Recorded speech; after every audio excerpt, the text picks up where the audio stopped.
November 17, 1944, the Hurtgen Forest, Germany. Corporal James Hendricks lies motionless in a foxhole, his Springfield rifle aimed at a tree line 200 yards away. The fog is so thick he can barely see his own boots. His spotter whispers coordinates, but it doesn't matter. Through his scope, there's nothing but gray mist and the faint outline of branches. Enemy movement reported. 3 German soldiers crossing an exposed ridge. Hendricks exhales slowly, finger on the trigger, waiting for the fog to break.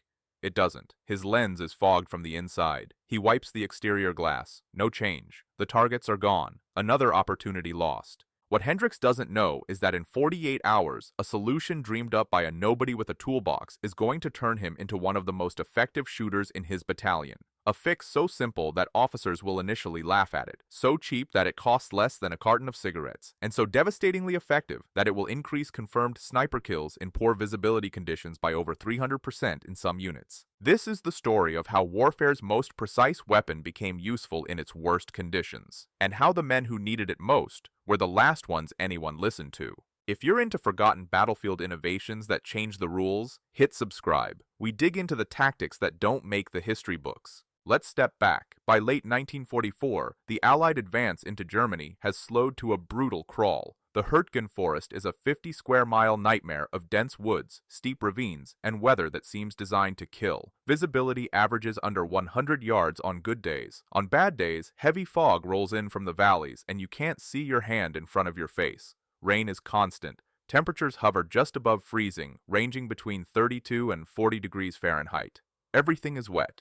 Everything is cold.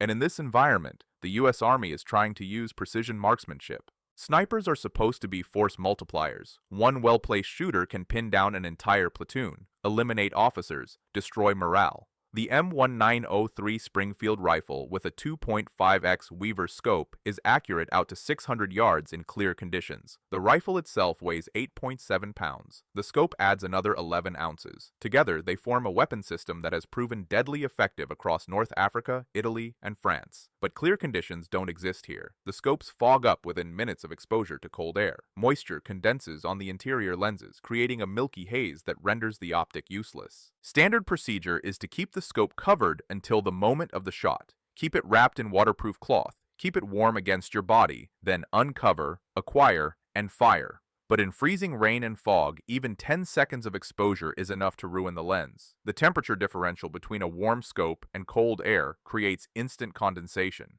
Physics doesn't care about training or tactics. The moisture appears, the view clouds, the shot is lost. Doctrine says scopes are precision instruments. Delicate. Sealed at the factory under controlled conditions, not to be tampered with by enlisted men in muddy foxholes. If a scope fogs, you send it back to the armorer. The armorer sends it to the depot. The depot might send you a replacement in 2 weeks, maybe 3, maybe never, depending on supply chains and requisition priorities. In the meantime, you're just another rifleman with iron sights, trying to spot enemy movement through soup-thick air at distances where iron sights are nearly useless. By mid-November, sniper effectiveness in the Hurtgen has dropped by over 70% compared to operations in France during the summer. Some units report going 5 days without a single confirmed kill from their designated marksmen.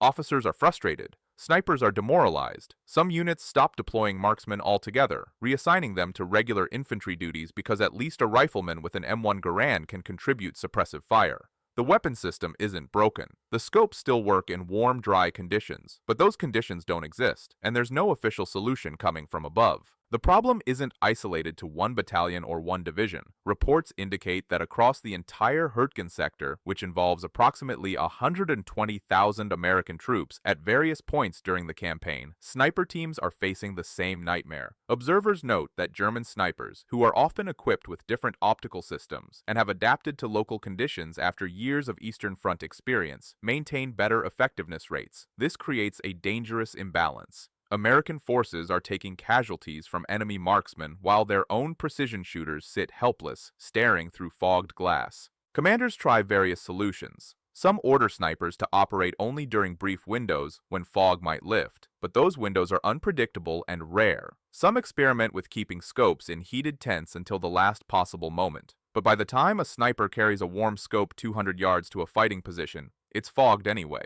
Some try wrapping scopes in extra layers of waterproofing. This keeps them dry but doesn't solve the internal condensation problem. The moisture is already trapped inside the sealed tube. Adding more external protection just insulates the problem. A few units try assigning snipers to positions inside buildings or bunkers where temperature is more stable, but the Hurtgen forest doesn't have many buildings. It has trees, mud, and fighting positions that are essentially holes in the ground covered with logs. Snipers operate in the environment they're given, and that environment is actively hostile to optical equipment designed in factories where humidity is controlled and temperature is stable. That's the situation when Corporal Eddie Byrne, a 23-year-old assistant armorer from Pittsburgh, gets tired of watching good shooters come back empty-handed. Byrne isn't a sniper. He's barely qualified as a rifleman, having scored marksman on his basic training range tests, but nothing higher. Before the war, he worked in his father's watch repair shop fixing tiny springs and cleaning microscopic gears. Delicate work, precision work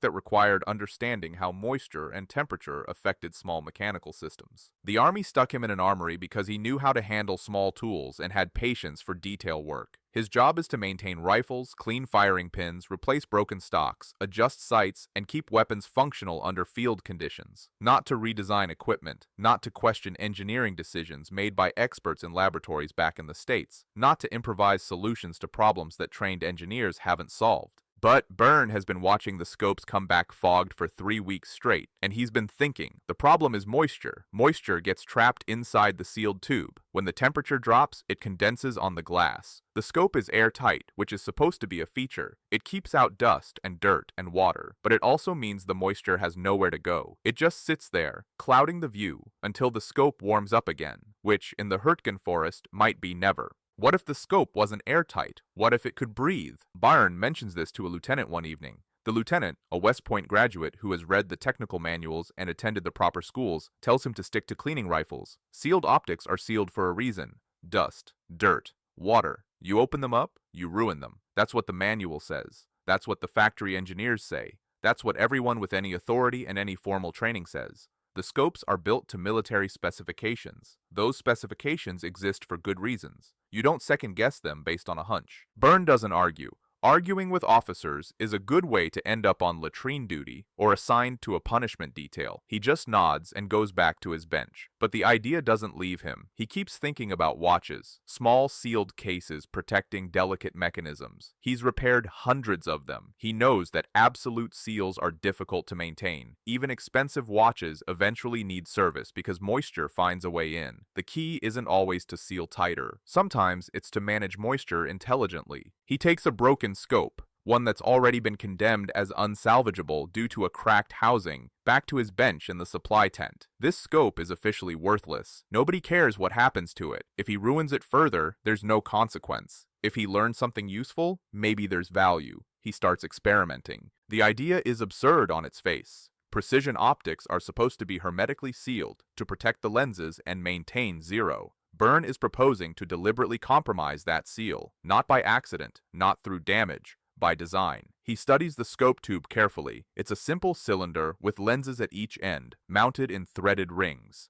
The entire assembly is wrapped in waterproof tape and sealed with grease at the factory. Very professional, very airtight, very prone to fogging in the exact conditions where snipers need it most. Byrne removes the tape carefully. He loosens the lens rings just enough to create a microscopic gap, not wide enough to let water in, not loose enough to affect the structural integrity, just wide enough to allow air circulation. A quarter turn on the rear lens ring, maybe less. He's working by feel, by instinct developed from years of adjusting tiny watch components where a fraction of a millimeter matters. He takes the scope outside into the cold rain. November rain in Germany is miserable. Cold, but not quite freezing. The kind that soaks through everything. He sets the scope on a log and waits. 5 minutes. 10, 15. He brings it back inside the warm tent, where a potbelly stove keeps the temperature around 65 degrees. In those conditions, a standard sealed scope would fog within 30 seconds. He looks through the modified scope. Clear. The lenses are dry. No condensation visible. He repeats the test. Outside in the cold for 20 minutes. Back inside to warmth. Clear. Again. Outside for 30 minutes during a particularly heavy rain. Back inside. Clear. He tests it 6 times over 2 days, varying the exposure time and conditions. The scope remains functional. The lenses stay dry. The view stays sharp. It works. But working in a controlled test is different from working in combat, different from being carried through mud and rain for hours, different from the rough handling a weapon receives during actual operations. Byrne needs a sniper willing to risk his weapon on an unauthorized modification performed by an armorer with no official credentials. He needs someone desperate enough to try something that violates regulations and could potentially get both of them in trouble. He finds Corporal Hendricks, the same man we met in the opening, who's been sitting in foxholes for 3 weeks with a useless scope. Hendricks has logged 14 patrols as a designated marksman in the Hurtgen. He has 0 confirmed kills. Not because he can't shoot. His qualification scores back at training were expert level, but because every time he has a shot opportunity, his scope is fogged. He's frustrated to the point of requesting reassignment. He has nothing to lose. Byrne explains the modification in simple terms. Loosen the lens ring slightly to allow ventilation. Risk is minimal dust accumulation. Benefit is potentially clear optics in fog conditions. Hendricks asks how long it takes. Byrne says under 2 minutes. Hendricks hands over his rifle. Byrne makes the adjustment right there in the armory tent. Loosens the rear lens, ring a quarter turn, checks the gap by feel, tests the rotation to ensure nothing is loose enough to shift under recoil. That's it. No special tools beyond a lens wrench. No exotic materials. No complicated procedures. Just a careful twist of a threaded collar. Hendricks takes the rifle back to his position that night. His unit is holding a section of line overlooking a valley where German forces are known to move between positions after dark. The fog is heavy. Temperature is 35 degrees. Conditions are textbook scope fogging weather. He sets up in a depression behind a fallen log, removes the scope cover, and looks through the optic. Clear. He keeps watching. 15 minutes, 30, an hour. The view stays sharp. No condensation, no clouding. He can see the valley below as well as the fog allows. Movement at 180 yards. A German patrol crossing a logging road. 3 men moving in single file. In normal circumstances, at that distance, they'd be easy targets. But nothing about the Hurtgen is normal. Hendricks centers the crosshairs on the lead figure, controls his breathing, squeezes the trigger slowly, steadily. The rifle cracks. The .30-06 round travels downrange at approximately 2,700 feet per second. The target drops. The other 2 scatter. Hendricks works the bolt, chambers another round, but they're gone into the trees. 1 confirmed kill, first in dense fog for his unit in over 2 weeks. Word spreads fast in combat units. Soldiers talk, especially when someone finds something that works. By the next morning, 4 more snipers are asking Byrne to modify their scopes. By the end of the week, it's 12. By the end of 2 weeks, it's 28. The results are immediate and measurable. In one 5-day period in late November, snipers with modified scopes record 27 confirmed kills in low visibility conditions. Snipers still using standard sealed scopes record 3. The difference isn't training, it isn't experience, it isn't luck, it's the ability to see the target when conditions are poor. The numbers tell a clear story. Snipers with modified optics are averaging 1 confirmed kill every 19 hours of field time. Snipers with standard scopes are averaging 1 kill every 72 hours. That's nearly a 400% improvement in effectiveness. In a battle where every casualty matters, and where progress is measured in yards gained per day, this is significant. Units with effective snipers can suppress enemy movement during daylight hours. They can eliminate German observers. They can create zones where enemy soldiers refuse to cross. All of this matters tactically, but here's where it gets complicated. Official channels don't move fast. They're not designed to. The military runs on documentation, approval chains, and proper procedures. Byrne's fix is spreading through the ranks as word-of-mouth field modification, passed from one foxhole to another, but it's still unauthorized. No formal testing, no approval from Ordnance Department, no update to technical manuals, just soldiers making changes to issued equipment based on what works. A captain in another company, a by-the-book officer who believes in following regulations, hears about the modifications. He orders his armorer to reverse them immediately. Scopes are to be maintained according to specifications. No exceptions. The captain cites regulations about tampering with issued equipment, cites potential liability if a modified scope fails, cites the chain of command and proper procedures for suggesting equipment improvements. His snipers are furious, but have no choice. Their scopes are restored to factory condition. Within 3 days, they're back to fogged optics and missed opportunities. A major at battalion level demands a written report. Who authorized these modifications? Who performed them? What training do they have? What testing was conducted? Byrne, who has no formal engineering credentials and no authority to alter weapon systems beyond routine maintenance, is told to stop making changes until the modification can be reviewed by proper authorities. Proper authorities being people far from the front lines who may or may not understand the specific problem being solved. The disconnect between field reality and administrative process is killing effectiveness. Literally, snipers who've seen the modification work are furious. Some refuse to turn in their altered scopes for inspection. Others hide the modifications during inspections, then reapply them afterward. A few make the adjustment themselves using Byrne's instructions, which have been passed along in foxholes and chow lines like contraband information. The modification is simple enough that anyone with basic mechanical aptitude can do it. Then something shifts the equation. A regimental commander, a colonel who actually walks the front lines and talks to his shooters instead of staying in a command post, sees the results firsthand. His staff shows him the kill statistics. The difference is too large to ignore. He asks for a demonstration, wants to see this miracle fix with his own eyes. Byrne brings 2 scopes to the colonel's headquarters, a reinforced dugout 400 yards behind the front lines. One scope is standard factory configuration. One is modified according to his technique. Both are placed outside in cold rain for 20 minutes. Temperature is 38 degrees. Typical Hurtgen weather. After 20 minutes, both scopes are brought into the heated dugout where temperature is approximately 60 degrees. The temperature differential is 22 degrees. Perfect conditions for condensation. The colonel examines the standard scope first, looks through it. The lens is completely fogged. White cloudy condensation covers the interior glass. Visibility is 0. He sets it down, picks up the modified scope. Looks through it, clear, sharp, no condensation visible. He examines the exterior, looking for obvious differences, can't see any. Asks Byrne to show him what was changed. Byrne points to the lens ring, explains that it's been loosened by approximately 1/4 turn. This creates a gap measuring roughly 0.2 millimeters, small enough that water can't penetrate under normal conditions, large enough that air can circulate. The circulation allows moisture to escape rather than condensing on the glass.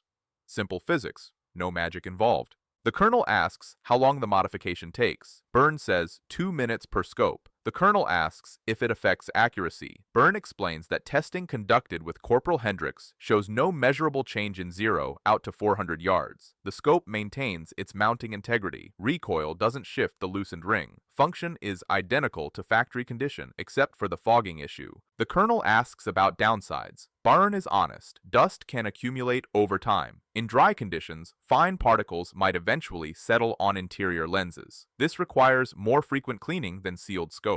But in the Hurtgen, where conditions are wet 90% of the time, dust isn't the primary concern. Visibility is. A slightly dusty scope you can see through beats a perfectly sealed scope that's useless in fog. The colonel makes his decision on the spot, tells Byrne to modify every sniper scope in the regiment by the end of the week. That's 47 scopes spread across multiple battalions. The order is clear. The authority is legitimate. This is no longer an unauthorized field modification. It's an official directive from regimental command. Byrne works 16-hour shifts for the next 4 days. His hands develop blisters from constantly manipulating lens wrenches. He adjusts each scope by hand, checking the gap carefully, testing the function, ensuring nothing is over-loosened. Other armorers from different companies watch and learn the technique. He teaches them the feel of a proper adjustment. Too tight and you solve nothing. Too loose and you risk the lens shifting. The sweet spot is a 1/4 turn, maybe slightly less depending on the specific scope model. The technique spreads to adjacent units. A sergeant from another division visits on liaison duty, sees the modified scopes, asks questions, takes the information back to his own unit. By early December, modified scopes are in use across 3 divisions operating in the Hurtgen Forest. That's approximately 30,000 soldiers, with sniper teams numbering in the hundreds. Not all units adopt the modification immediately. Some commanders remain skeptical, but word of mouth is powerful. When soldiers see something work, they demand it.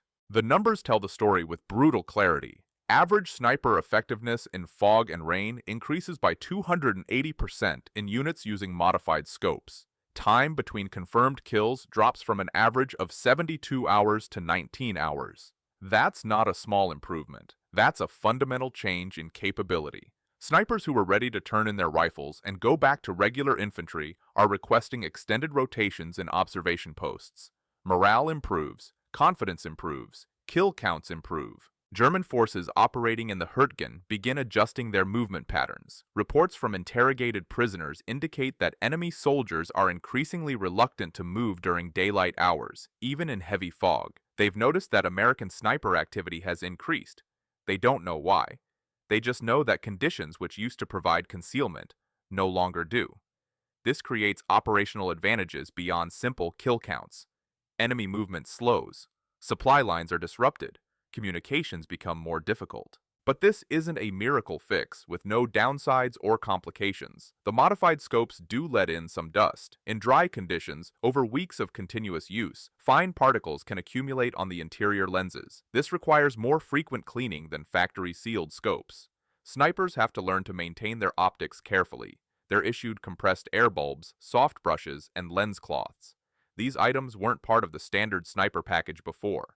Now they're essential. Some units develop cleaning schedules. Every 3 days, snipers are required to clean their scope interiors. This involves carefully removing the lens caps, using compressed air to blow out particles, and gently brushing the glass. It's time-consuming. It requires discipline, but the trade-off is clear. A slightly dusty scope you can see through is infinitely better than a perfectly sealed scope clouded by condensation. Snipers accept the extra maintenance because the alternative is going back to fogged optics. There's also the question of what happens when word gets back to the manufacturers. The scopes are made by civilian contractors under military specifications. Those specifications include airtight seals tested to specific standards. Byrne's modification violates the design intent. Some officers worry about liability. If a sniper misses a shot because of dust on the lens, is the Army responsible? If the modification causes a scope to fail in a critical moment, who's to blame? These are real concerns in a bureaucracy that runs on accountability and paperwork. Military lawyers worry about voiding warranties. Procurement officers worry about contractors refusing to honor defects if equipment has been tampered with. There are meetings, there are memos, there are discussions about proper channels for suggesting equipment modifications. All of this happens far from the Hurtgen forest, where soldiers are actually using the scopes. The answer comes from the field, not from headquarters. Snipers vote with their trigger fingers. Units with modified scopes report higher kill counts, better morale, and fewer requests to be reassigned to other duties. Units still using standard sealed scopes report frustration, wasted opportunities, and declining confidence in their equipment. The data is overwhelming. When effectiveness increases by nearly 300%, the arguments about technical violations become academic. By January 1945, as the Hurtgen campaign finally ends after 90 days of brutal fighting, the modification is quietly accepted as standard practice in most frontline units. It's never officially authorized through proper channels. It's never added to the technical manual or the training curriculum. There's no update to military specifications, but it's universally adopted by the people doing the actual shooting. Armorers know how to do it. Snipers expect it. Commanders approve it. After the war, military researchers study the modification as part of a broader review of equipment performance. They find that Byrne's instinct was correct. The microscopic gap allows moisture to escape through passive ventilation without compromising the scope's ability to function in rain or snow.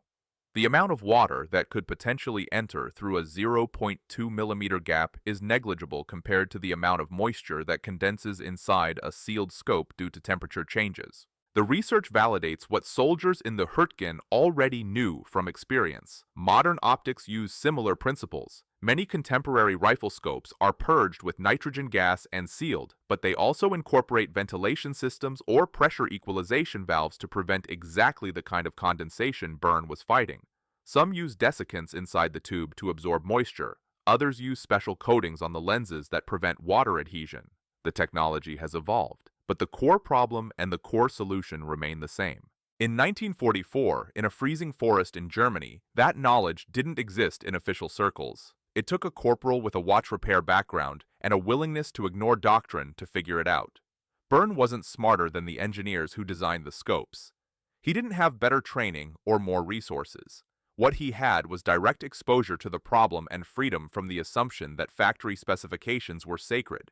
He saw soldiers struggling. He saw a potential solution. He tried it. Eddie Byrne never receives a medal for his innovation. There's no Bronze Star, no commendation, no mention in official records. He's discharged in 1946 with the rank of sergeant having been promoted once during his service. He goes back to Pittsburgh and runs his father's watch shop until he retires in 1978. The shop is on Liberty Avenue, a small storefront that serves the local neighborhood for 52 years. He fixes watches, clocks, and jewelry, lives a quiet life. When interviewed decades later by a military historian researching equipment modifications during the Hurtgen campaign, Burns says he didn't think he'd done anything special. He saw a problem and tried to fix it. Isn't that what you're supposed to do? He seems genuinely puzzled by the interest. To him, it was just common sense. Soldiers needed their scopes to work. The scopes weren't working. He made them work. End of story. But it's not the end of the story. The lesson here isn't just about scopes or snipers or one battle in one forest. It's about the gap between how equipment is designed and how it's actually used. Engineers and laboratories create tools based on specifications and ideal conditions. They test prototypes in controlled environments.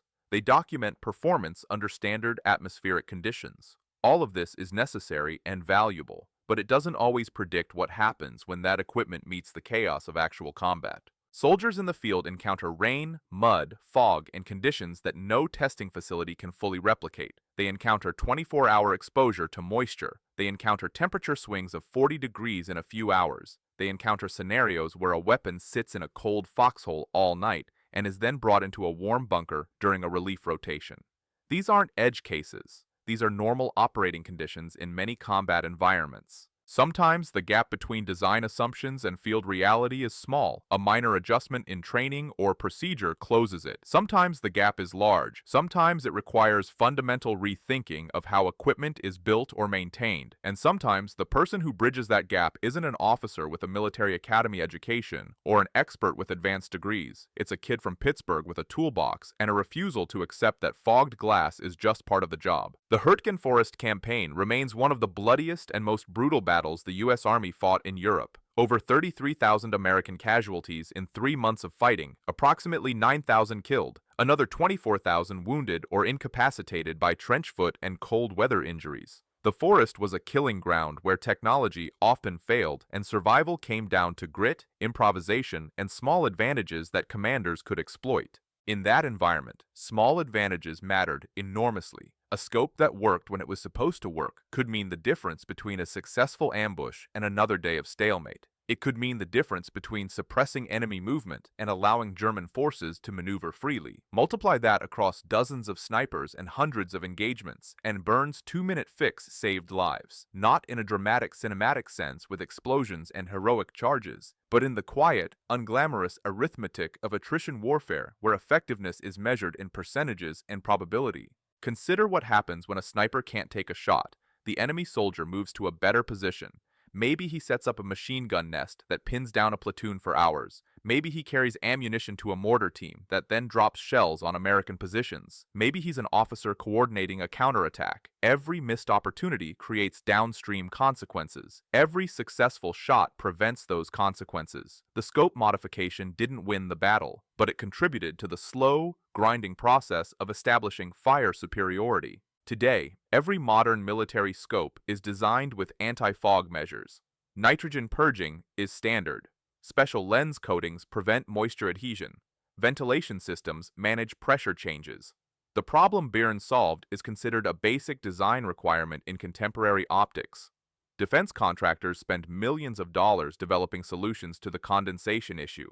Military testing standards include fog resistance as a key performance metric. This is all normal now. But in 1944, it wasn't normal. It wasn't even considered a priority. The official system wasn't moving fast enough to solve it. Procurement cycles took months or years. Equipment modifications required approval from multiple levels. Field feedback took time to filter up through channels. By the time a problem reached someone with authority to fix it, soldiers had already spent weeks or months dealing with the consequences. It took a corporal with no authority and nothing to lose to make the change that doctrine couldn't accommodate. Burns had no career to protect, no reputation to risk. If his modification failed, the worst that could happen was a reprimand. If it worked, maybe it would help the guys doing the actual fighting. That calculation freed him to try something that people with more to lose wouldn't attempt. This pattern repeats throughout military history. Some of the most effective tactical innovations come from the bottom up, not the top down. Junior officers and enlisted men see problems that senior commanders don't. They experiment with solutions using whatever resources are available. Sometimes these experiments fail, sometimes they create new problems, but sometimes they work brilliantly and spread through armies faster than any official directive could propagate. The trench periscope in World War I, improvised armor on vehicles in World War II, ceramic plate inserts in body armor in Iraq. Dozens of examples where soldiers modified equipment or developed new techniques because the standard issue wasn't good enough. The military learns from these innovations. Eventually, they become official doctrine. But there's always a lag time, and during that lag time, soldiers cope with the gap between what they have and what they need. So, here's the question. If you were a commander in that forest, and a low-ranking soldier came to you with an unauthorized fix that violated equipment regulations but clearly worked, what would you do? Would you follow the manual and wait for proper channels to address the problem? Would you trust the results and authorize the modification for your unit? Would you try to get formal approval while allowing the field modification to continue unofficially? There's no perfect answer. Following regulations protects you if something goes wrong. Soldiers understand chain of command for good reasons, but regulations sometimes lag behind reality. Waiting for approval might mean weeks or months of reduced effectiveness. Soldiers pay the price for that delay in missed opportunities and increased casualties. The colonel who authorized Burns' modification across an entire regiment made a judgment call. He looked at the data, he saw the demonstration. He decided that effectiveness mattered more than procedure. He was willing to accept responsibility if the modification caused problems. That's leadership, not reckless, not by the book. Just a willingness to make decisions based on evidence and trust the people closest to the problem. Drop your answer in the comments. What would you have done? And if you found this story valuable, hit that like button. We cover the tactics and innovations that don't make the official histories but changed how wars were fought.